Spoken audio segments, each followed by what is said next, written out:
Hello, in front of me I've got Subaru Forester. In this video I'll tell you common problem and repair costs of this car.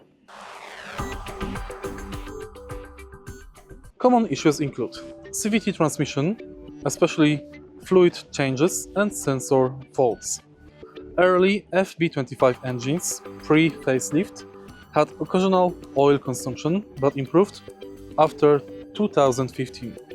Exhaust system corrosion, especially in damp climates, and suspension component wear and wheel bearing replacement. Repair costs are: CVT replacement can reach 8,000 to 9,000 euros.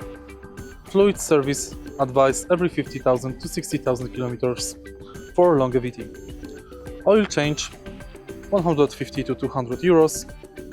Major service 100k kilometers for 700 to $1,200, and minor repairs, bearing sensors 100 to 300 euro for job.